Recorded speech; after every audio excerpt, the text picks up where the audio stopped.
when people are going into creating a business with the intent to sell and all of that systemization, where do they start? How do they start?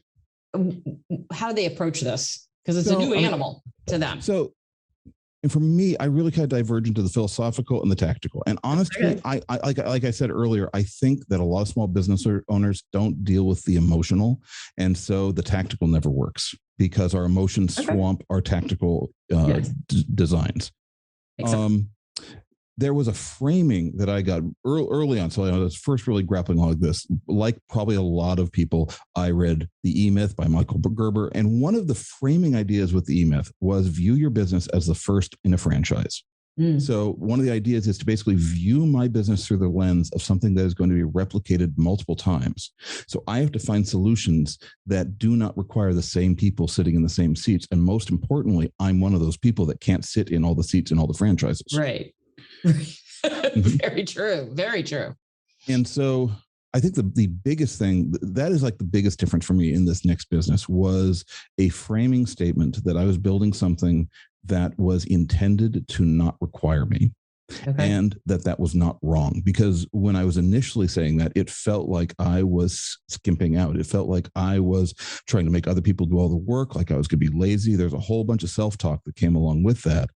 And it had to get to me. I had to own it enough that I could own it and say it and not feel guilty, but actually feel proud. I'm building something that can exist without me. Right. As opposed to the guilty feeling I had early on when I was trying to let other people do work in the business, or being able to watch someone else do a job while I wasn't doing that job. Early on, I would felt like somehow I was doing something wrong. Today, I feel like I'm doing something right. I'm empowering others to be able to do exactly what they need to do, which is run the business.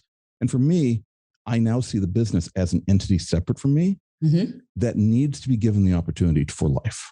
And if and we use the analogy of a child. It is a child that it is my job to marshal into this world, but I am not raising children to be stuck at home, basically living out their parents' life. So what's the one thing that you wish you had known about the exit process or transitioning out of the business before you actually started the whole journey? So for me, the company I was building, Creative Live, I was building it to be something that could work without me. That was a framing statement from the beginning. But I didn't actually know I didn't really know what that was, because we took outside money. We ended up hiring an outside CEO, and I had control of the company from an outside board slowly pulled away from me one step at a time, which was the most painful experience I had been through. And was the birthing process of who I am today, because I don't think I would have learned how much I prefer my life when I'm building something that other people get to control, if the first one had not been out of my control in terms of being taken away. Okay.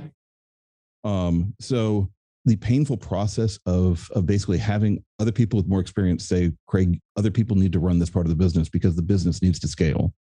And me learning that, me feeling powerless and going through all the emotions, got me to a place where I saw the benefits on the other side of that, and gave me a much greater toolkit for other relationships I come into. Okay. But yeah, the first time I transitioned out, and when I first left Creative Live, I think there was about 6 months of just mourning and not knowing who I was and not knowing what I was going to do, and realizing I had started my first business when I was 18. I had never been directionless and without a business I was driving. I had greater financial resources at that time than I'd ever had, and I had nothing.